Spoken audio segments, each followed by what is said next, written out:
Su atención, por favor, vamos a iniciar con esta mesa redonda con la que se da cerrojazo a este ciclo de conferencias a propósito del 34º aniversario del Instituto Tecnológico de la Construcción. Esta mesa redonda con expertos tiene por título Después del sismo, ¿qué? Y la reconstrucción urbana y un enfoque sustentable, para lo cual voy a presentar a las personalidades que nos acompañan en esta ocasión. El maestro en ingeniería Javier Enríquez Brito, catedrático especialista en geología. Un aplauso, por favor. El ingeniero José Ernesto Cabello Alvarado, catedrático de la especialidad en estructuras. El maestro Iván Antonio Pérez Salinas, presidente del Colegio Nacional de Ingenieros Constructores. El maestro Juan Manuel García Castelán, coordinador de arquitectura. Contamos también con la presencia del ingeniero Eduardo Niño Guerrero, coordinador de la especialidad en construcción sustentable y eficiencia energética. Y como moderador, el ingeniero Fernando Guadarrama Robles, coordinador de la carrera de ingeniería. Adelante, ingeniero. Bueno, muchas gracias, buenas tardes por estar aquí con nosotros en esta última actividad que cierra pues, el festejo del 34º aniversario de nuestro Instituto Tecnológico. Creemos importante tocar estos temas que han despertado pues, muchas inquietudes, sobre todo en la comunidad estudiantil de este y de otros institutos de educación superior. Entonces vamos a hablar de unos temas que consideramos importantes. Empezaremos hablando sobre aspectos geológicos de los sismos ocurridos en el mes de septiembre. Posteriormente hablaremos sobre algunas recomendaciones y criterios de construcción sismoresistente, aspectos prácticos en nuestra profesión de construcción. Posteriormente hablaremos sobre algunos hallazgos en el comportamiento estructural de algunos edificios que fueron revisados por personal de este instituto, tanto profesores como estudiantes. Posteriormente hablaremos sobre el programa de reconstrucción urbana que ha sido tan esperado y ha sido objeto de muchísima especulación, pero le vamos a dar un enfoque sustentable a este programa, a estas opiniones. Y finalmente cerraremos con un aspecto importante que es la responsabilidad del constructor en la reconstrucción desde el punto de vista de su participación conforme a la normativa y la ética profesional. Bien, me voy a permitir leer una breve semblanza de los expositores. En el orden de las pláticas, el maestro Javier Enríquez Brito, ingeniero geólogo, egresado de la Facultad de Ingeniería de la UNAM, con maestría en investigación de operaciones, se ha desempeñado en el ámbito de las obras hidráulicas y vías terrestres. En el sismo del 85 y años posteriores participó en los trabajos de reconstrucción y actualmente es profesor y perito, profesor de licenciatura y posgrado en este instituto. El maestro José Ernesto Cabello Alvarado, ingeniero civil, egresado de la Facultad de Ingeniería de la UNAM, con maestría en construcción en el instituto, tiene como campo de especialidad las estructuras y la mecánica de suelos, con una trayectoria de más de 30 años en el ejercicio profesional. Actualmente el ingeniero Cabello es profesor de estructuras, de cimentaciones en este instituto también. El maestro Iván Antonio Pérez Salinas, ingeniero constructor, egresado del instituto con maestría en administración de la construcción y gerencia de proyectos y diversas especialidades y certificados. Ha desempeñado funciones también en el sector público. Además de labores empresariales, actualmente se desempeña como docente de licenciatura y maestría en ese instituto y en el Tecnológico de Estudios Superiores de Monterrey. Y es además presidente de nuestro Colegio Nacional de Ingenieros Constructores y de la Sociedad de Exalumnos de este instituto. El ingeniero Eduardo Niño Guerrero, ingeniero civil, egresado de la Universidad Iberoamericana, se ha desempeñado como gerente de proyecto por la Escuela Bancaria y Comercial y la Universidad de Dallas. Actualmente se desempeña en el ámbito empresarial, en el rubro de la gerencia de proyecto y desarrollo de vivienda, y en el campo académico como profesor de posgrado en este instituto. Y como lo comentaba ya mi compañero Víctor, es coordinador de la reciente especialidad en construcción sustentable y eficiencia energética. Finalmente, el maestro Juan Manuel García Castelán, arquitecto, egresado de la UAM Azcapotzalco, con maestría en administración de la construcción de este instituto y diversos diplomados, posee una amplia experiencia profesional al haber desempeñado labores de desarrollo de proyectos y supervisión de construcción en diversas empresas como Legorreta Arquitectos, Banca Femi, entre otras. además labores empresariales y académicas en diversas universidades como UNITEC y Justo Sierra. Actualmente el arquitecto es coordinador de la carrera de arquitecto constructor en este instituto. Les pido un aplauso a los compañeros.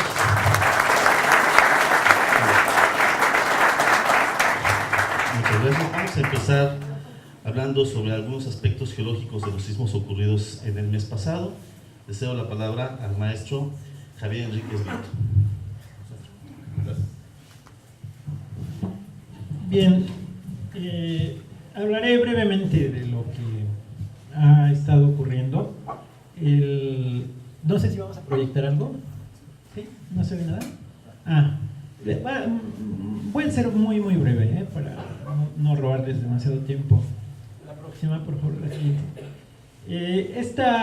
Los sismos no ocurren al azar. Los sismos ocurren en regiones muy específicas del globo. Este es un mapa que los muestra.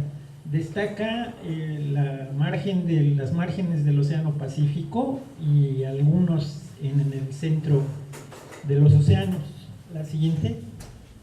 Esa coincidencia permitió establecer que el planeta está formado por placas de rocas, digamos, rígidas, como el cascarón de un huevo, y son 11 o 12 las principales, aunque hay subplacas, y eso es de importancia crucial en el caso de México. Aquí está México, ahorita viene el detalle. La siguiente. Este es el mecanismo que mueve a nuestro planeta. El interior, en un estado de fusión parcial, asciende por el centro de los océanos, brota por cordilleras mesooceánicas, se desplaza y se hunde abajo del continente americano, abajo de nuestro país, justamente, algo que los medios han estado difundiendo, por fortuna. Esta situación prácticamente determina la ocurrencia cercana, alrededor de 2020, de un terremoto de magnitud mayor, como lo voy a ir detallando. El que ocurrió el 7 de septiembre frente a Chiapas, frente a Pijijiapan, ocurrió en esta zona, digamos, en la parte oceánica. El que ocurrió el 19 ocurrió en el interior, justo abajo del límite de Puebla y Morelos. ¿La que sigue? Esta es la estructura. Tiene mucho, pareciera a esta escala planetaria, pareciera algo tan teórico que no tiene que ver con la Ciudad de México, y sin embargo en gran medida determina que la energía de los terremotos llegue sin disiparse o casi sin disiparse a nuestra ciudad, y por eso las destrucciones que se han observado en el 85 y ahora en el 17. La próxima, la que sigue. Este es el detalle de las placas que afectan a nuestro país. Las grandes, digamos, son la de Norteamérica, la del Pacífico y la del Caribe. Y la que usualmente la gente llama placa de Cocos, en realidad hay una placa pequeña, la placa de Rivera, que fue en gran parte causante del sismo del 85. Estas líneas rojas son zonas de fractura que separan subplacas de la placa de Cocos. La placa de Rivera, la zona de fracturas de Rivera, la de Orozco y la de Tamayo, por los geólogos que las han descrito, cada una enfrente de puntos muy especiales de nuestro país, frente a Lázaro Cárdenas, frente a Acapulco y Tehuantepec, que fue el terremoto del 7 de septiembre pasado. ¿Sigue? Este es un croquis de los dos sismos que ocurrieron, el del 7 de septiembre y el del 19 de septiembre. Hago énfasis en que el del 19, el que nos más destruyó aquí, estuvo prácticamente debajo del centro del país, Para efectos prácticos ocurrió a 92 kilómetros el hipocentro o foco, a 92 kilómetros, eso es nada. Por esa razón, aunque su magnitud fue menor que la del 85, de 7.1, la destrucción fue mayor. En cambio, la distancia a la costa del Pacífico, frente a Juchitán, es 586 kilómetros y por eso no hubo tanto daño. La energía se disipa con la sísmica, quiero decir, con la distancia, igual que el sonido, ¿no? Alguien que nos habla de muy lejos no lo escuchamos con claridad, alguien que está muy cerca lo oímos muy fuerte. La misma energía tiene efectos diferentes. ¿La que sigue? ¿Por qué se cayeron? Mucha gente suele preguntar, ¿por qué se cayeron edificios y otro idéntico allí junto? No, como en el caso de los multifamiliares de Tlalpan, el caso del edificio Girasol 2 en Coapa, porque las ondas se interfieren, es decir, cuando ocurren varias ondas, en un sismo ocurren 6 distintas ondas, cuando coinciden ciertos puntos aumenta muchísimo, se duplica la amplitud de la onda, de manera que un edificio ubicado en este punto pudiera colapsar. En cambio, el que está aquí juntito, ¿no? Esto es muy notable en Jojutla, en Morelos. Yo estuve en la zona no tan carismática como la Ciudad de México, que en Morelos, Atenango del Río, borrado del mapa. Zumpango del Río, borrado del mapa. Jojutla, 9 de cada 10 casas se cayeron. Entonces, es interesante reflexionar sobre esto. Jojutla, una calle, todas las viviendas derrumbadas y la otra intacta. Se debió a esto. La que sigue.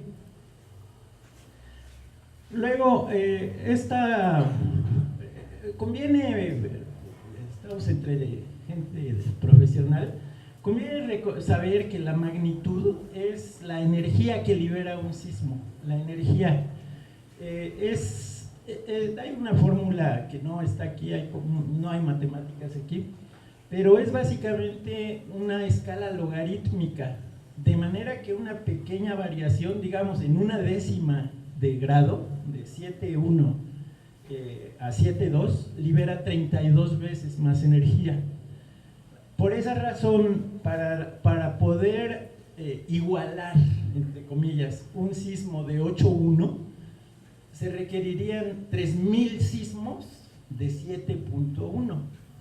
Esto quiere decir que no es como a veces se piensa, que si hay pocos sismos pequeños, disminuye la probabilidad de que haya uno grande. No es así, son eventos prácticamente independientes. La intensidad mide los efectos. Un ejemplo, en Cuernavaca el mismo sismo no hizo los mismos daños, la intensidad allí es menor, sin embargo la magnitud fue la misma. ¿Aquí sigue? La segunda parte de la plática es por qué hubo tanta destrucción, o más bien cómo es que se rigió el patrón de la destrucción en la ciudad. Hay las ondas sísmicas siguen un recorrido que no es al azar, tiene una dirección preferente, depende de múltiples factores, de la naturaleza de la roca o suelo por el que se transmiten, de la profundidad del sismo, del contenido de agua del suelo, un sinfín. Pero hay algo que se llama guías sísmicas. Cuando una capa de roca está confinada entre otras dos, y la velocidad de las ondas no es la misma, en cada material es una velocidad diferente. Cuando una capa de velocidad lenta está confinada entre otras de velocidad rápida, la energía no puede disiparse hacia los lados. La energía es como si siguiera un canal, como agua que siguiera un canal. Desde la costa del Pacífico, los sismos que ocurren frente a Lázaro Cárdenas y Acapulco siguen guías sísmicas, de manera que la energía que allí que desata un sismo llega a la Ciudad de México prácticamente íntegra. Y aquí en la ciudad sucede otra cosa, como al ser una cuenca cerrada, circundada por montañas, se repite el fenómeno de la guía sísmica. Las ondas quedan rebotando, valga la expresión, en esta capa rocosa, en el suelo tipo 3, el de las colinas de la Ciudad de México. Este es un primer factor que hace muy vulnerable a la ciudad. ¿La que sigue? Algo que ya mencionó el conferenciante anterior es la zona de la playa del antiguo lago. En realidad hay 5 lagos en la ciudad, o había, ¿no? El Xochimilco, Chalco, Texcoco, la laguna de Zumpango, etc. Y todo lago, todo océano, tiene una playa generalmente arenosa. El que sea arena significa que no está consolidado, es un material poco consolidado. Aquel mapa, creo que hoy ya es muy famoso ese mapa, marca los 44 edificios que se colapsaron en el terremoto del 19 de septiembre. Todos están en la zona de la playa. Comienzan en San Gregorio, Atlapulco, en Xochimilco, luego sigue Coapa con los girasoles y Miramontes y demás, luego Tlalpan con los multifamiliares y Soriana, luego Portales con Saratoga, Petén, mucha destrucción ahí, luego la Roma, la Condesa, y se va hasta Lindavista en Playa Coquimbo y Eje 10. Esto es esos inmuebles obedecieron a un fenómeno que ahorita detallo, que se llama licuefacción de las arenas. Grosso modo, la zona de playa sigue el circuito interior, por si alguien planea comprar casa. Entonces, y sigue en el circuito interior. En el sismo del 85 sucedió lo mismo, fue en la zona de la playa. La destrucción en el 85 no se concentró en la zona lacustre, en la zona del centro de la ciudad, sino en la playa. Al oriente de esta franja no hubo colapsos, hubo daños y grandes daños. Al poniente tampoco hubo colapsos, hay daños menores, pero fuera de esa franja no los hay. La que sigue. El fenómeno de la licuefacción de las arenas hay un experimento clásico en mecánica de suelos que se llena una tina con arena húmeda y se coloca una estaca simulando un edificio, y en el otro extremo de la tina se genera una vibración rítmica. El chiste es que sea rítmica, y de pronto la estaca se hunde en la arena, el edificio se hunde. Este edificio, aquí vivían mis hermanas, mis 2 hermanas y un sobrino, están vivos ellos, por fortuna. Pero este edificio tenía 6 niveles. Bajo el piso hay 2, el estacionamiento y el nivel 1, y luego se cayó. Esto de la licuefacción de las arenas, con un mapeo detallado de la ciudad, podría evitarse o prevenirse al menos. La que sigue. Estas son las fracturas que hay en la cuenca de México, por si alguien piensa que hay algo a salvo. Allá está el detalle, Javier. Aquí está el detalle. Acá, esta es Iztapalapa, es la Sierra de Santa Catarina. En Iztapalapa hay 11 volcanes, en solo la delegación Iztapalapa, 11. Aquí en esta Sierra de Santa Catarina hay 9, el Peñón de los Baños, aquí está, el Cerro de la Estrella por aquí. Lo que importa es que hay una gran fractura, una fractura profunda hasta el manto terrestre. Y en la delegación Cuauhtémoc hay una falla, estos dientitos indican el plano en el que está inclinada. Esta otra falla está en la delegación Miguel Hidalgo, y entre ambas fallas está la playa del antiguo lago. Entre ambas fallas fue la destrucción, la diagonal, la franja que quedó completamente azotada por el terremoto. Este es otro factor de vulnerabilidad. La que sigue. El metro, desde 1985 se sospechaba que las líneas del metro y el emisor central del drenaje profundo funcionaban como guías sísmicas, es decir, que conducían la energía del terremoto por trayectorias específicas. Digamos, una metáfora apropiada sería el sonido, el eco, ¿no? Cuando una pared repite el sonido y otra más lo refleja, y la onda queda reflejándose en estas estructuras, que ya venía guiada desde el margen continental, desde Acapulco, y llega aquí y se amplifica nuevamente. No es tan correcto el término amplificar, más bien es este fenómeno de reflexión y refracción de las ondas sísmicas en las estructuras del subsuelo, en las estructuras subterráneas. Este es el mapa del metro. Allá en la naranja están las partes del drenaje profundo, sobre todo en el norte de la ciudad construido. En 1985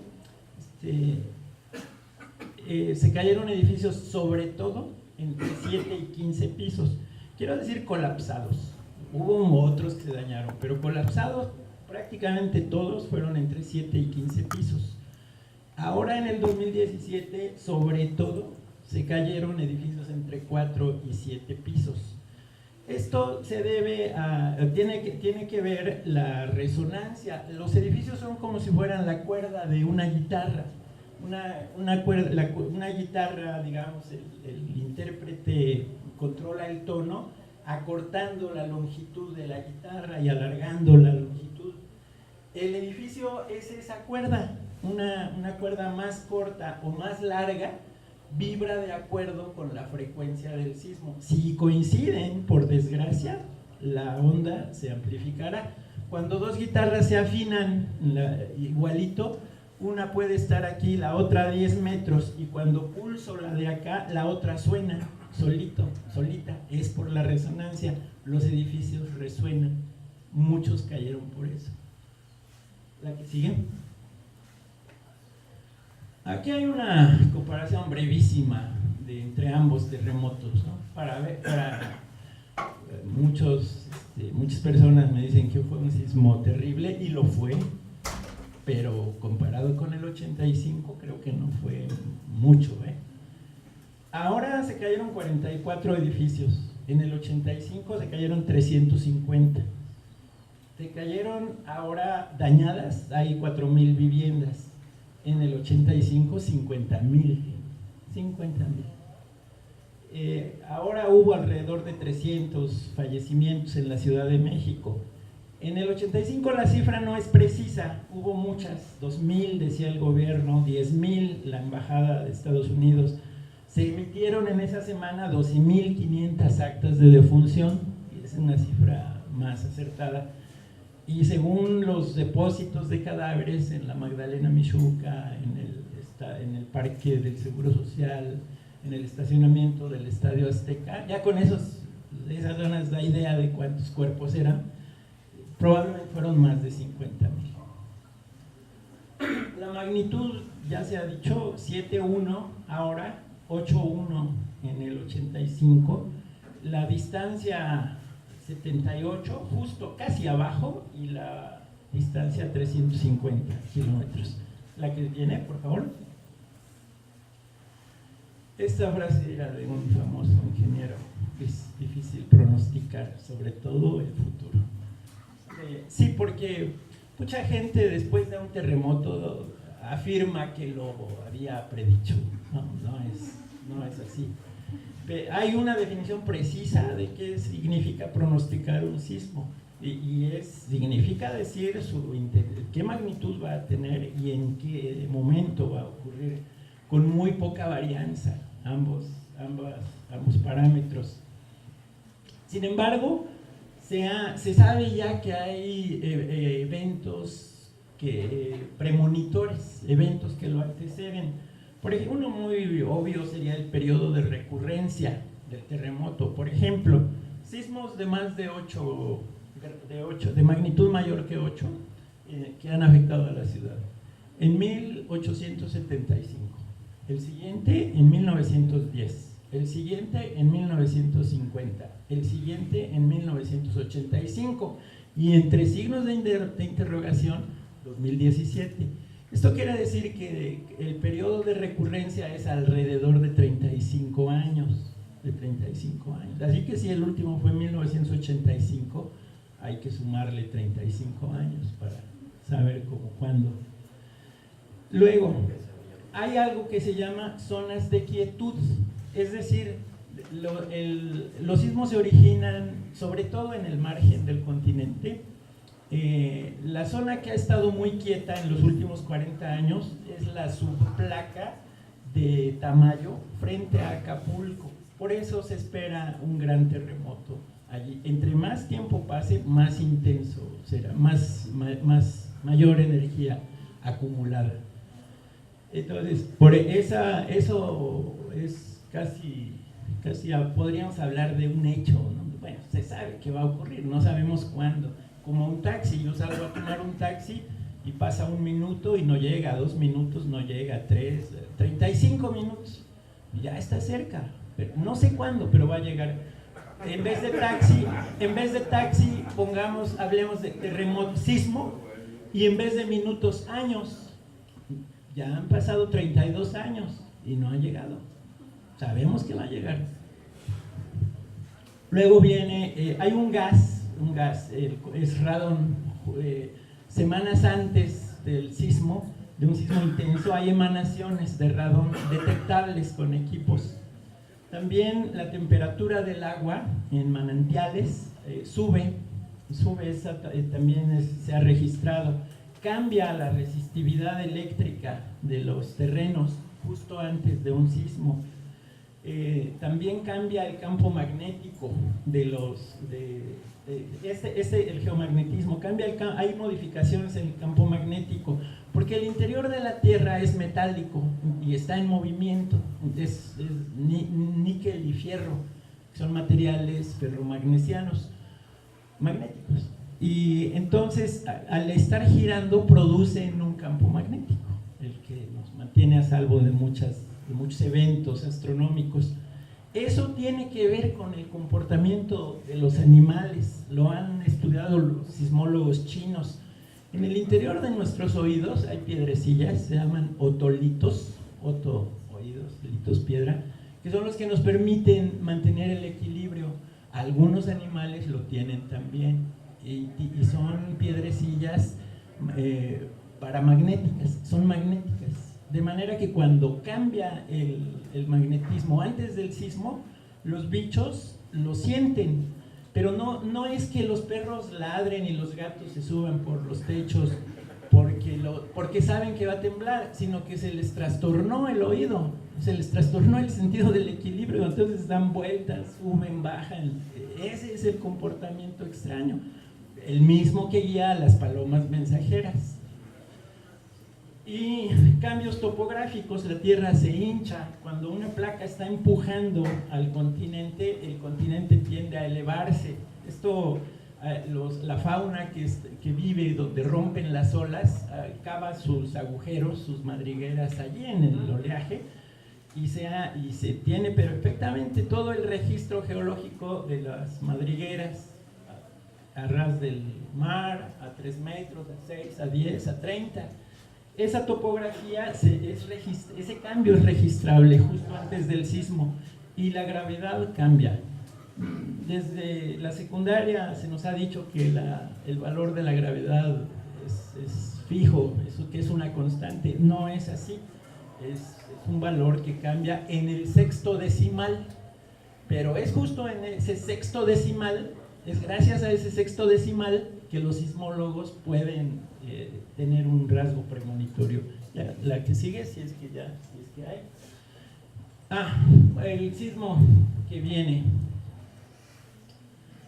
El sismo del 19 de septiembre no es el que se esperaba. El del 19 de septiembre del pasado ocurrió porque la placa que está hundiéndose se rompió en vertical, se rompió un fragmento en vertical abajo del centro del país.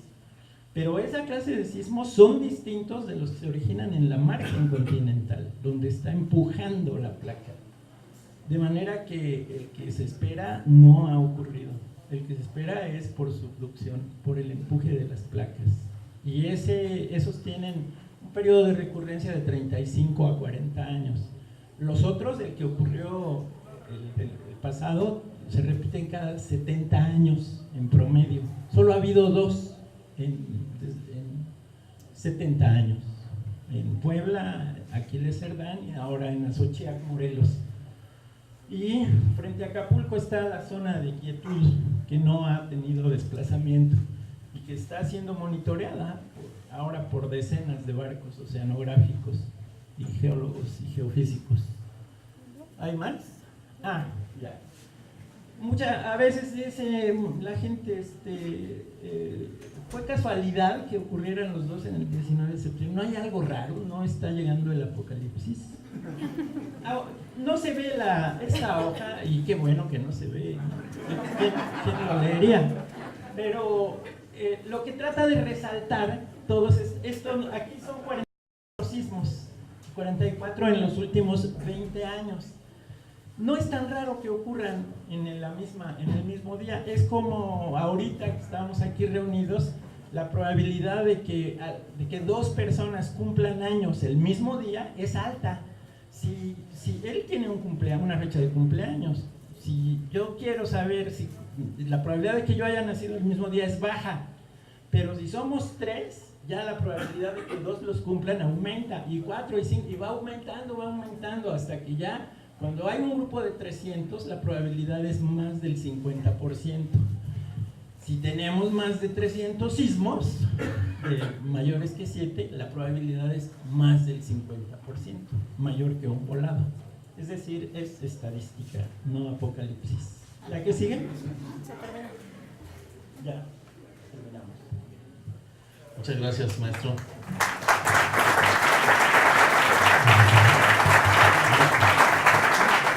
Bastante aleccionador, sin duda, la explicación del maestro Enríquez Brito. Vamos a continuar con el tema. El maestro Ernesto Cabello nos va a hablar sobre criterios y recomendaciones generales de construcción sismo resistente, a la luz de lo que el maestro Brito ya nos enseñó. Algunas nos asustó, algunas recomendaciones. Maestro. Buenas tardes. Bueno, pues yo creo que los voy a seguir asustando un poco más.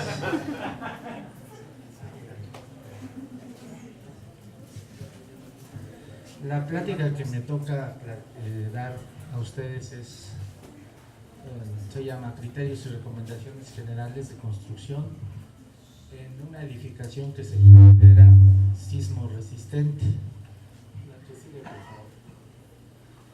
Hay varios términos que vamos a aclarar de manera muy rápida.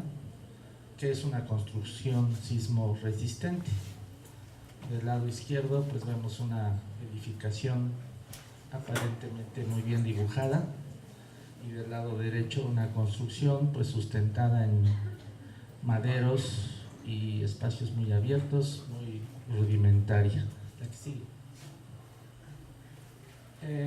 En términos simples podemos decir que una construcción sismo resistente pues es aquella que se construye y se diseña para que soporte un sismo. Con esto podemos decir que todas las construcciones que conocemos y vemos cotidianamente, pues en cierto grado son estructuras que por su diseño fueron pensadas para la situación en el entorno en el que nos desenvolvemos, esto es, pues donde ocurren sismos. Cuando un sismo ocurre, lo que intentamos lograr en nuestras edificaciones es que el comportamiento de estas tenga una ductilidad. Esta ductilidad le va a permitir que se deforme, que se agite y que no se caiga. Sin embargo, pues la naturaleza nos alecciona y nos da pues parámetros que los materiales nos dicen hasta dónde puede ser en realidad este hecho. Los objetivos que se toman en consideración en los reglamentos, por lo tanto, son: la primera, que la estructura no presente daños cuando el sismo es de baja intensidad. La segunda, que la estructura no tenga daños estructurales durante sismos moderados, aunque experimente fracturas en elementos no estructurales. Estas ya las vimos en la presentación de la conferencia anterior. Y por último, que la estructura no se derrumbe en un sismo de gran intensidad. Esta filosofía es la que en el ámbito de las estructuras conocemos como diseño basado en desempeño estructural. Como dice el profesor que expuso un poquito antes, en cierto modo, qué bueno que no se alcanza a ver demasiado bien, pero bueno, hay dos maneras de evaluar un sismo. Uno es la escala de Mercalli, que en términos generales dice que evalúa la intensidad de los terremotos a través de efectos y daños causados a distintas estructuras.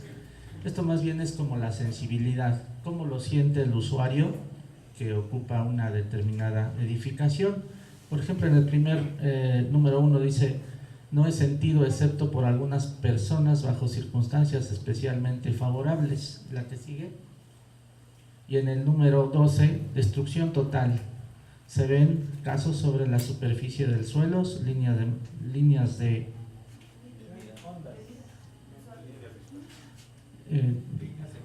mira visuales y de nivel deformado. La que sigue. La otra manera de medir un sismo es la que conocemos como la escala de Richter. Esta pues es la que utilizamos en los diseños estructurales y en nuestro ámbito de la República Mexicana, el que emplea la Comisión Federal de Electricidad.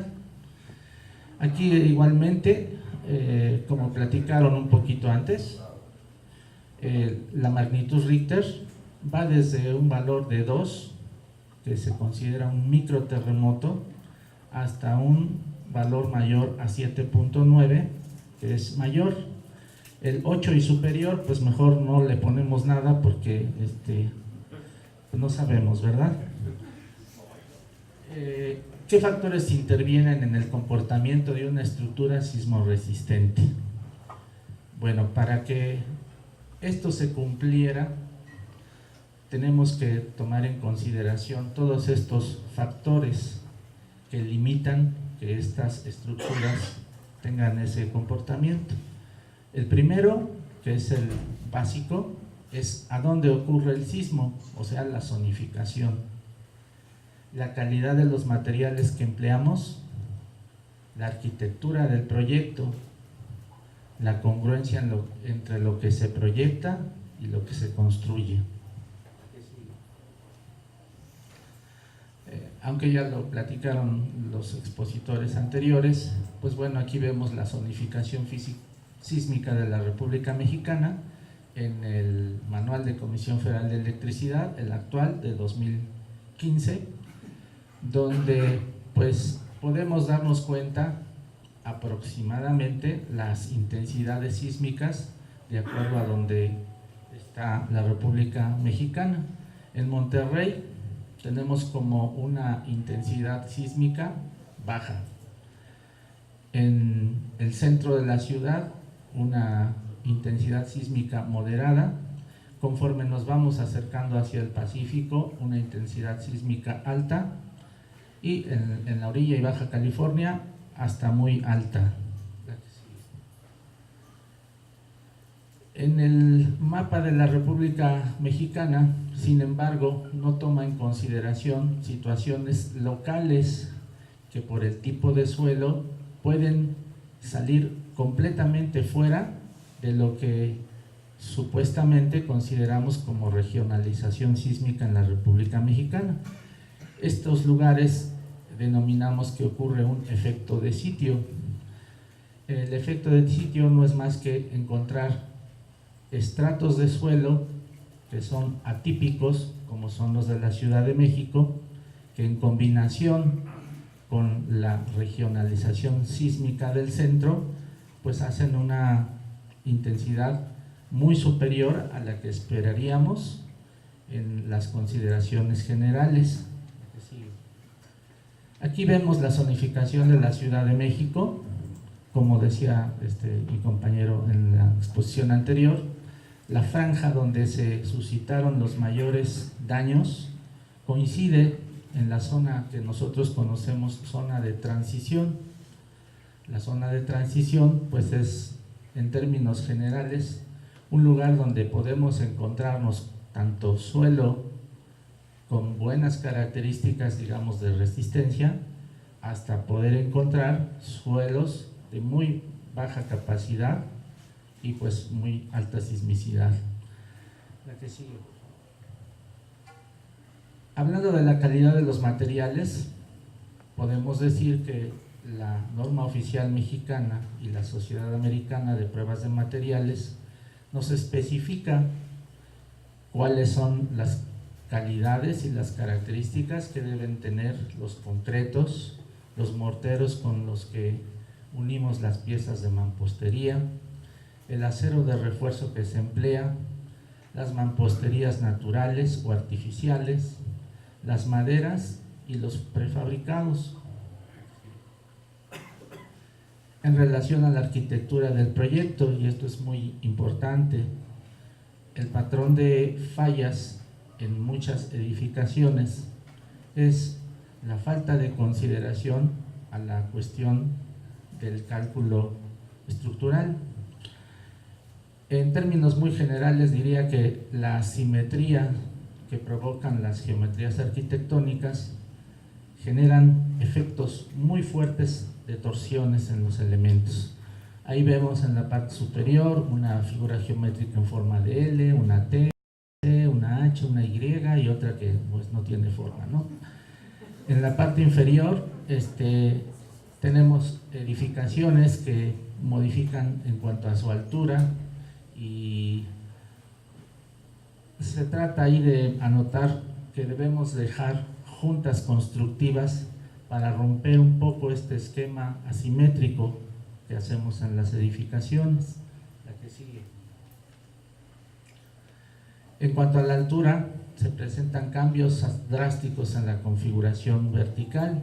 Estos cambios drásticos provocan excentricidades en el peso de la construcción con respecto al centro geométrico que ocupa la cimentación, provocando que un sismo pues, pueda ser de mayor intensidad que lo que sucedería si hacemos construcciones cuidadosamente pensadas para compensar este grave efecto asimétrico. Cambios en la rigidez vertical, o sea, piso o entrepiso débil. Esto es muy recurrente ahora que pasó el sismo, que ustedes observaron en los medios, en el internet, en las fotografías que vimos hace un poco. Muchos edificios se cayeron porque la planta baja tenía completa ausencia de muros o de elementos estructurales rígidos. Eso se llama piso débil. O bien, cuando vimos estructuras que en varios niveles, algún nivel intermedio fue el que se colapsó y ni el nivel inferior ni el nivel superior sufrió un daño. A esto le llamamos un entrepiso débil. Comentando sobre lo que se proyecta y lo que se construye. Bueno, toda la vida nosotros conocemos cómo hacemos nuestras construcciones en México. Hay muchas situaciones que han provocado desde el sismo de 1985, que al parecer pues aprendimos a medias la lección. En este sismo del 2017, pues como dijo el expositor de la pasada conferencia, se destapan cosas buenas y cosas malas, ¿verdad? Aunque uno no quiera destapar un poco las cosas malas, pues bueno, veladamente podremos decir respecto a eso, estos puntos que estoy comentando con ustedes. El primero es que los planos estructurales no tienen el detalle suficiente para que el constructor lleve a cabo lo que la concepción del ingeniero estructurista trata de reflejar en su proyecto. Falta de especificaciones claras en la calidad de los materiales. Igualmente, sabemos que tenemos muchas variables que afectan la calidad de los materiales, la calidad de los componentes, la mano de obra, etcétera. Ausencia de detalles en uniones entre elementos estructurales y divisorios. Igualmente vimos algunas fotografías que parecen tener en su estructura graves daños y sin embargo no lo es tanto. La razón que comentaban hace un momento era que la estructura estaba combinada con elementos de carga y con elementos que nosotros conocemos como de división, pero sin embargo constructivamente, al no haber un dato muy claro en los planos estructurales, pues la construcción se hace ligando ambos elementos, llegando a este resultado. Modificaciones en el proyecto sin revisar. Bueno, empezamos a ver las cuestiones un poquito difíciles, ¿verdad? No hay, creo, en ningún lugar edificaciones que se construyan tal y como se concibieron, aún terminado el proyecto ejecutivo, tal cual. Siempre hacemos alguna modificación, recorremos una columna, movemos un muro, lo quitamos, aumentamos el tamaño de las dimensiones de los elementos o los reducimos, sin que estos sean avalados por el que calculó el proyecto y sobre todo que nadie revisó y autorizó esas modificaciones. Adicionar niveles no autorizados por la normatividad de la zona sin un soporte de diseño. También lo comentaron hace un momento en una de las edificaciones que colapsaron, y al parecer por la inspección que llevaron a cabo se construyó un nivel adicional, que es muy probable que eso haya provocado un daño todavía mayor. Finalmente puse como asterisco la parte de autoconstrucción, que aunque no está contenido en un plano estructural, no se proyectó, ni mucho menos una planeación de construcción, es lo que conocemos como autoconstrucción. En nuestro país, pues mencionamos que hay 20 millones de personas que tienen la capacidad adquisitiva para poder construir como se debe, y habrá otras 30 millones o 40 millones de personas que no tienen esa capacidad y recurren a la mano de obra de las personas que conviven dentro del entorno donde desean construir. Muchas de estas construcciones se cayeron por eso, ¿verdad? En los municipios pues tenemos que ver cómo se corrige esa situación, porque supongo que estas personas que no tienen el poder adquisitivo para pagar un proyecto arquitectónico y luego el cálculo y la construcción, pues deberán de haber planes para que se les apoye económicamente y no les cueste, y eso es un beneficio pues para todo el país. Pero bueno, queda ahí como un punto ajeno, entre comillas, de una de las principales situaciones por las que se colapsaron varias construcciones. Para terminar, pues tengo algunas fotografías que en cierto modo pues cierran esta plática. El objetivo era pues poner hincapié en cuáles son las situaciones erróneas que se realizaron y probablemente fueron las que generaron un colapso, una falla en la estructura. La que sigue. Estoy un poco borroso. Dice, es un mecanismo de colapso por articulación de columnas en la planta baja, que nosotros llamamos piso débil. Ustedes ven del lado izquierdo cómo está la edificación, y en la planta baja, pues aunque no se ve tan a detalle, se nota inmediatamente la diferencia en cuanto a la debilidad, de que en la parte superior hay muchos elementos estructurales y en la parte baja muchos elementos muy esbeltos. Del lado derecho se ve un acercamiento de una de las columnas, como se fracturó en la parte superior e inferior. Esta edificación, dice, con amplios vanos de iluminación, construido con estructura principal de concreto, que se combina con muretes de mampostería, fracturados por su fragilidad estructural. En este caso, la estructura principal es rígida, columnas, traves de concreto, sistemas rígidos, pero se unieron muretes de mampostería. Estos muretes seguramente no estaban considerados como elementos de carga, y pues se ve ahí una falla muy aparatosa, ¿verdad? Sin embargo, este es uno de los edificios que se considera que pueden ser rehabilitados nuevamente. Falla por compresión en columnas. Aquí se ve del lado izquierdo el lugar donde sucedió, del lado derecho una ampliación de esta columna, pero adicionalmente podríamos decir que la falla de esa columna, si se está hablando de por compresión, pues significa que le faltaron estribos y seguramente refuerzo longitudinal. Falla por flexión en columna corta. Vemos en este caso una columna que pareciera se parte por mitad, y curiosamente se corta exactamente donde se une con el muro bajo de mampostería. Esto sucede porque el muro bajo no es un elemento de carga, sin embargo, al estar ligado a la columna, pues funcionó como un elemento de rigidez y lo partió en dos. Fallas en columnas cortas. Aquí vemos una edificación que tiene en su parte baja pues varias ventanales.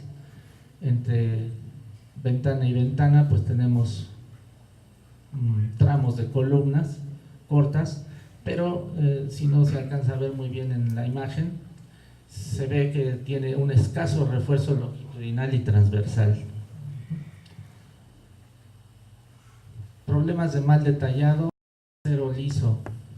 En la construcción debemos ser muy cuidadosos cuando hacemos este tipo de trabajo, porque pues parece que no aprendemos, ¿verdad?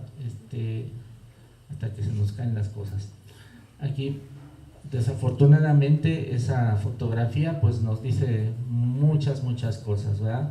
La falta de profesionalismo por parte del que supervisa, que permite que se haga esto.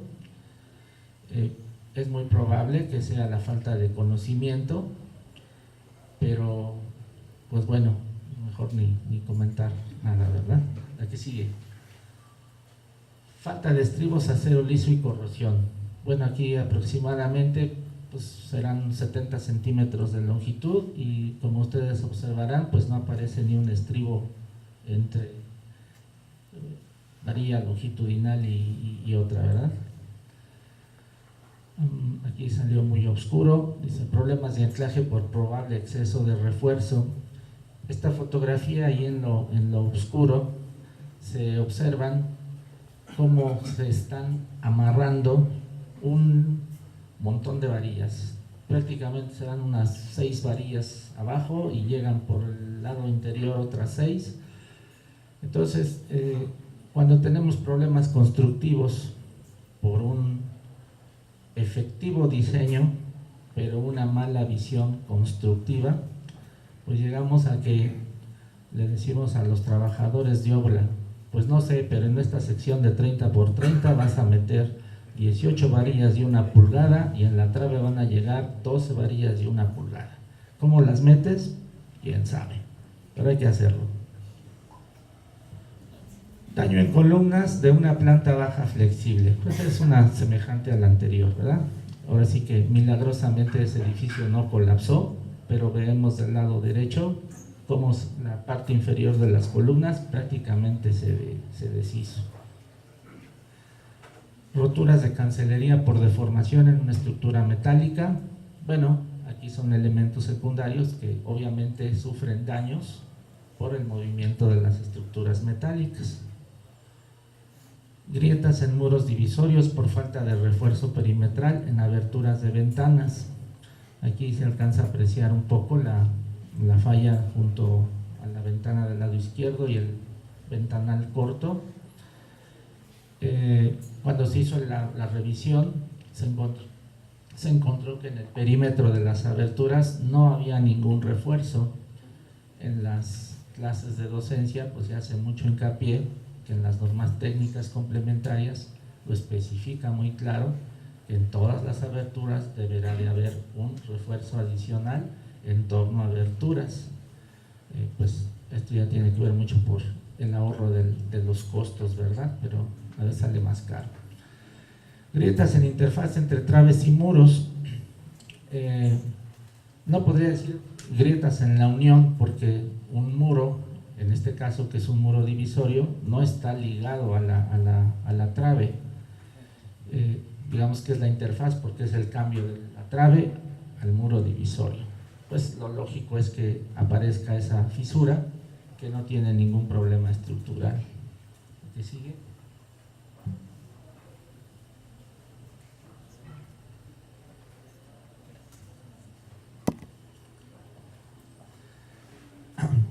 Grietas en interfaz entre columnas y muros. Igualmente una columna está ligada a un muro divisorio. La que sigue. La que sigue. Grietas en recubrimientos. La que sigue. Junta constructiva deficiente. Falla provocada por un hundimiento diferencial del terreno. Caída de recubrimientos en muros. Fallas en cimentación. La que sigue. Asentamientos en edificios provocados por movimientos del suelo. La que sigue. Emersión del edificio. Daño por asentamientos. Daño por asentamiento del edificio vecino que jaló al otro. Falla de cimentación, y son más críticas. Asentamiento por licuación de arenas, es lo que comentaba el profesor en ese momento. La estructura no le sucede nada, pero tiene una deformación, pues que aunque no tiene nada, pues hay que demolerla, ni modo. Volteo en la falla de cimentación. Volteo por falla de cimentación. Deterioro de materiales. Corrosión del acero y deterioro en los materiales. Corrosión de acero en vigas. Corrosión de acero en losas. Degradación de los materiales. Muchas de las casas en Jojutla tuvieron esa falla por degradación. Daños en muros de mampostería. La que sigue. La que sigue. Esta es especial porque se trató de una construcción que anteriormente ya había sido reforzada. Era una estructura de mamposterías que las columnas de concreto se les puso una celosía y vigas de acero, se les puso unas diagonales de ángulo metálico y después del sismo pues afortunadamente no colapsó, pero pues vean los daños. Aquí observen la diferencia de alturas del primer nivel con respecto a los niveles subsiguientes. La que sigue. Daño en un marco de metal unido a una mampostería, lo cual no debería de ser. Daños en mamposterías que no tienen refuerzo, lo comentado anteriormente. La que sigue. Igual, la que sigue. Daños por cortante en muros huecos que no tienen refuerzo interior. La que sigue. Igualmente, la que sigue. Y pues bueno, en conclusión, pues lo que tenemos es...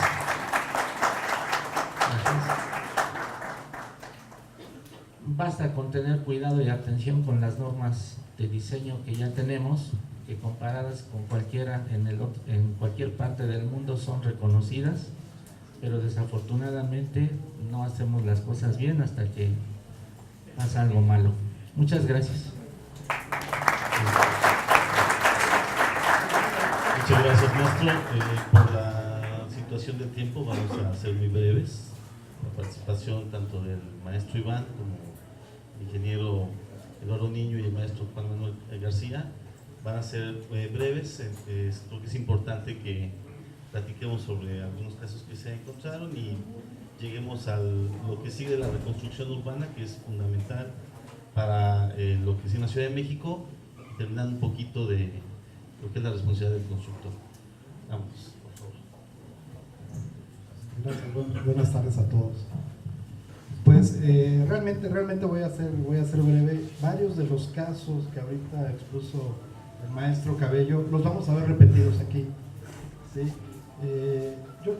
Algo que les puedo comentar inicialmente es que fue muy aleccionador. O sea, tuvimos la oportunidad, y afortunadamente tuvimos la oportunidad de ir con chicos que están estudiando, ¿no? Con alumnos del Instituto Tecnológico de la Construcción, que para muchos, ¿no? Realmente el sismo del 85 era platicado, eran fotografías y era como una leyenda, ¿no?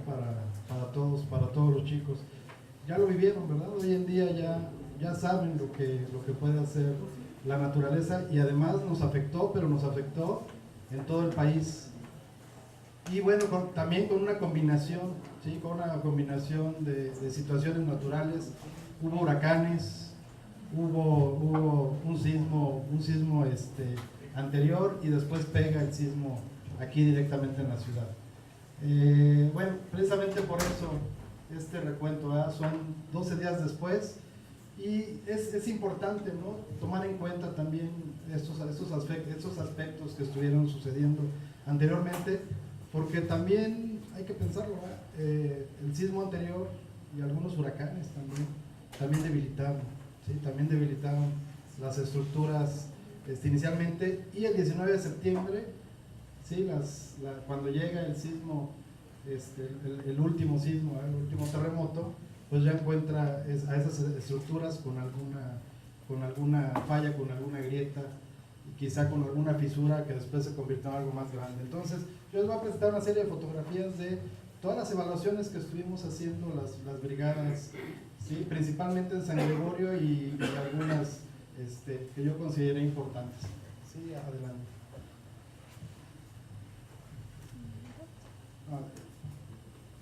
Esta información aparece en el CENAPRED. Es importante también dentro de los hallazgos, ¿verdad? Dentro de los hallazgos, pues es decir, es que está escrito, ¿verdad? O sea, realmente lo que sucedió, ¿sí? Lo que sucedió en el sismo y el hecho de que se dañaran las construcciones ya está escrito, no fue algo nuevo. Entonces, ¿qué sucede? ¿Qué nos dice en la página del CENAPRED? Cuando se somete una construcción a movimiento horizontal del terreno, se generan fuerzas laterales, ¿sí? Fuerzas de inercia o fuerzas sísmicas. Las fuerzas a que es sometida la estructura dependen de su masa y de su altura. Mientras más peso en la parte superior, mientras más peso en la parte superior, mayor es la fuerza lateral que se genera en la construcción, ¿sí? Incluso ya viviendo, ¿no? los recorridos que hicimos en Xochimilco, en la zona de San Gregorio, escuché, ¿no? En algún momento a Graciela, que era parte de la brigada, que al reportarle a la gente de la delegación, decirles son muy, aquí en Xochimilco son muy, concentran muchas cosas o guardan muchas cosas de gran peso en las partes superiores, ¿sí? Y realmente encontrábamos eso, ¿sí? Muchas veces por el hecho de que no se ve algún desorden, ¿no? en las casas, en las habitaciones, pues todo lo mandamos para arriba, ¿no? Y entonces todo eso genera peso, y era una constante, ¿sí? En el caso de San Gregorio era una constante encontrar ese tipo de situaciones. Y bueno, y obviamente encontramos estructuras falladas.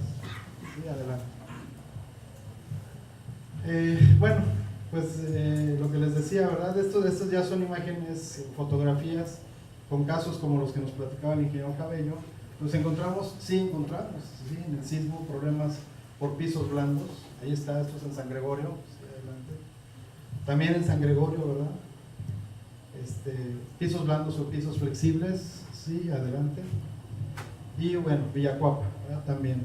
Un edificio que tiene esa característica de pisos blandos también, y que, bueno, si nos acercamos más, la siguiente foto nos acerca más hacia las fallas que no fueron de carácter estructural, y sin embargo el piso blando sí generó, ¿verdad? Sí generó un movimiento que dañó la mampostería. Es uno de los edificios que no tuvo fallas estructurales, pero que sí, sí alarmaron mucho a la zona ahí en Cuapa. Sí, adelante. Otra vez, ¿no? Lo que está escrito y que es importante pues retomar, ¿verdad? Las viviendas que se ha visto que sufren mayor daño ante la acción de un sismo son las que no cuentan con elementos estructurales adecuados para resistir las fuerzas laterales, como las que produce un sismo. Dos ejemplos de este tipo de construcciones lo conforman las viviendas de adobe y las de mampostería simple, las cuales se suelen construir sin elementos que confinen a los muros, como castillos y dales. También está escrito en la página del Senapred. ¿Sí? Entonces, no se ve muy bien la foto. Esta foto es de Juchitán, y bueno, lo que podemos ver son muros de adobe y falta de elementos de confinamiento. Entonces, esos son los efectos causados. Sí, la que sigue, también San Gregorio, Xochimilco. Creo que varios pudimos ver esta construcción cuando estuvimos haciendo los recorridos. Sí, falta de cerramientos en ambas, tanto en la barda como en la casa habitación. Sí, adelante. Parece increíble, ¿verdad? Pero de este lado no hay castillo, y también de este lado no hay castillo. Entonces, una sola cadena, y solamente estaba soportada por los muros de mampostería. Entonces, se repite, ¿verdad? Adelante. Aquí también, ¿verdad? Y bueno, mencionar también, ahorita lo mencionaba el maestro Cabello, la autoconstrucción. También la autoconstrucción es una constante que encontramos ahí en San Gregorio. Realmente no había diseño. Si podemos ver aquí, no es que se trate de una cimentación y después un muro. Es un muro combinado con mampostería de piedra y con mampostería de bloque, ¿sí? De cemento. Entonces, la combinación de ellos, ¿no? Entonces, la autoconstrucción también generó problemas en las estructuras, ¿sí? Otra vez, ¿verdad? Lo que dice el Senapred. Cuando los fenómenos producen fuerzas que alcanzan la resistencia de los materiales, concreto, acero, mampostería, madera, es cuando se dañan los elementos estructurales. También se pueden sufrir daño si hay errores constructivos o de diseño, por cambio de uso de las estructuras, por incremento de pisos, o por la calidad de los materiales, o porque la calidad de los materiales no es la adecuada. Entre paréntesis, el incumplimiento de normas y reglamentos. Entonces, bueno, vamos a ver la serie de fotos. La coordinación de la DGETI está en la zona donde está San Antonio Abad, en la calle de atrás de Tlalpan. Y entonces podemos encontrar, ¿qué encontramos aquí? Bueno, encontramos una falla por cortante de estructura, con la sorpresa de que tiene un nivel que ni siquiera está regular, ¿no? ¿Sí? La coordinación de la DGETI. ¿Okay? Bueno, Avenida Miramontes, ya veamos el edificio de al lado, vemos también el de aquí. Se amarraron, ¿verdad?, algunos elementos de mampostería a la estructura, por eso la mampostería resultó dañada. Si hubiera estado separada no hubiéramos tenido ese problema. ¿Sí? Palma número 34. Palma número 34 es un edificio en el centro que, bueno, aparentemente, o sea, también son daños de tipo no estructural. Sin embargo, ¿verdad?, la sorpresa en el piso de abajo, si continuamos. Sí, es un edificio que, y bueno, ahí vemos, ¿verdad?, en el piso de abajo una falla por cortante. Este edificio está todavía esperando, o estaba, ¿no?, hasta la semana pasada, esperando el dictamen, ¿sí?, de si es habitado o no. Realmente lo que se ve hacia afuera, pues es nada más los problemas con la fachada. Sin embargo, hacia adentro tenemos esa falla por cortante. Ahorita les platico más de este caso. ¿Sí? Tenemos por acá de este lado, sí, perdón, aquí tengo aquí está. Tenemos aquí, ¿verdad?, de este lado justamente el edificio de Palma 34, y este es el edificio del Gran Hotel de la Ciudad de México, ¿sí? Este edificio del Gran Hotel de la Ciudad de México tiene este estacionamiento, bueno, tiene esta entrada al estacionamiento, pero en realidad el estacionamiento, ¿sí?, del Gran Hotel de la Ciudad de México da hacia la calle Palma número 34. Entonces, al fondo del edificio tienen un hueco, ¿sí?, para que esta entrada, este acceso a estacionamiento se pueda dar acceso hacia que los vehículos los guarden, ¿no?, en estos pisos, los pisos superiores que tiene Palma número 34. Aquí vemos también, ¿sí?, también hubo por ahí, sí hubo un movimiento, se juntaron un poco más las colindancias, y bueno, por ahí hay una barda que sí sufrió ahí un desplazamiento importante, y bueno, y lo siguiente, ¿verdad? Un elemento, ¿verdad?, del piso de la planta baja del Gran Hotel de la Ciudad de México también con una falla importante, ¿sí?, una falla por compresión. Me parece un poco extraño realmente, pero es la realidad, ¿verdad? El edificio está en funcionamiento, ¿sí? Entonces, ¿por qué fue que nosotros, un poquito la plática, por qué fue que nosotros llegamos a analizar estos edificios, que tuvimos nada más acceso, ¿sí?, por algunas zonas, ni siquiera tuvimos el acceso hacia el interior de los dos edificios? Nos solicitaron para el colegio, nos solicitó allí colinda con estos dos edificios está un edificio de legislativo, ¿sí?, de la Cámara Legislativa del Distrito Federal, y nos mencionaron, ¿verdad?, porque ellos sus vehículos los guardan también en el edificio de Palma número 34, tienen asignados alrededor de 400 cajones de estacionamiento, y cuando fueron a retirar sus vehículos, ellos se dieron cuenta, ¿verdad?, en el momento de retirarlos, de estas fallas que se tenían en las columnas. Sin embargo, bueno, el edificio legislativo, pues realmente hubo una revisión, sí hubo una revisión por parte de alguien como nosotros, ¿verdad?, que tuvo el acceso y tuvo la facultad en ese momento de determinar en el formato que nos dieron post sismo, pues si la estructura no tenía problemas, ¿no? Y realmente, bueno, revisamos el edificio legislativo, y el edificio legislativo no tenía problemas. Sin embargo, colinda por un lado con el Gran Hotel de la Ciudad de México, y colinda en una sección pequeña, pero también colinda, pero precisamente en donde está la columna de falla del edificio de Palma número 34. Entonces, también en ocasiones no nada más es de que nuestra construcción, ¿verdad?, cuando nosotros hacemos evaluaciones, no nada más es que la construcción que evaluamos sea que esté bien, ¿no? También necesitamos revisar las construcciones vecinas y reportar, ¿verdad?, que hay una vulnerabilidad de los edificios aledaños, para poder también decir o determinar si se requiere una revisión adicional o no a las estructuras, ¿sí?, para una determinación importante. Bueno, el único que no está funcionando es el edificio de Palma número 34. El colegio emitió una opinión para el edificio legislativo, que generó un punto de acuerdo, que realmente el punto de acuerdo fue que vinieran las revisiones a estos dos edificios, ¿sí?, por parte ya del gobierno de la ciudad y por parte de un director responsable de obra. Sí, adelante. Bueno, aquí en Xochimilco, importante, ¿no?, ver el movimiento del canal, ¿no? Creo que esta fotografía, yo lo tomé de un video, la fotografía, este es el movimiento que se generó, ¿sí?, la que sigue. Esto, cuando caminamos por ahí por Xochimilco, fueron precisamente esos mismos efectos, ¿verdad? Se ven en la zona chinampera. Sí, adelante.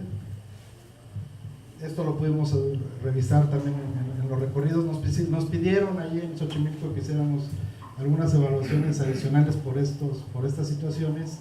Y bueno, nada más para terminar, ¿sí?, algo que les quiero enseñar, si podemos darle clic.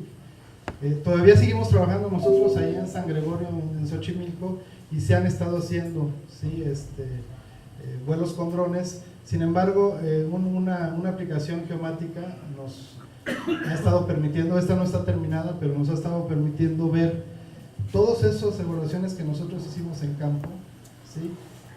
Hacer un mapeo dentro de San Gregorio y poder revisar realmente cuántas fueron las construcciones que resultaron con riesgo, ¿verdad? Entonces ahí están combinadas todas nuestras evaluaciones, todos los formatos post-sismo que estuvimos entregando. Y bueno, nada más si le puedes dar clic al verde, ¿sí? Y entonces ahí están combinados todos. Y ahí está, ¿verdad? O sea, ese es el mapeo de las evaluaciones que nosotros hicimos y que determinamos que tenían riesgo, todos los que estuvimos colaborando en San Gregorio, y ahí está el resultado, ¿verdad? Principalmente coincide mucho, ¿no?, con lo que dice el ingeniero Brito, ¿sí? Por ahí está la zona de playa, ¿verdad?, la zona chinanquera. Ya nos acercamos nosotros hacia la ladera de un cerro en la parte baja. La mayor parte de los edificios que tuvieron, de las construcciones que tuvieron falla y que estaban en riesgo, se fueron también hacia esa zona de playa. Eso es todo. Muchas gracias.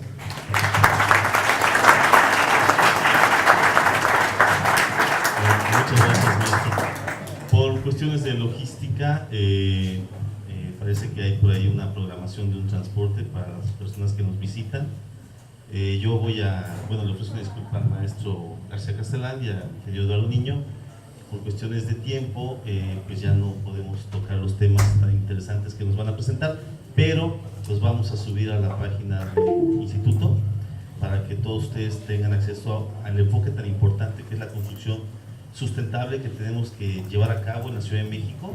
El ingeniero Eduardo Niño nos facilitará esa información, y desde luego la participación responsable de la construcción por cuanto a la integridad que nosotros como constructores debemos de verificar para que no se repitan situaciones como las que nos han comentado aquí los ingenieros. Les agradezco mucho, maestros, muchísimas gracias, y pues gracias por estar con nosotros aquí en el instituto. Me parece que aquí afuera ya está el maestro Caballero esperándonos para dirigir unas palabras. Muchas gracias.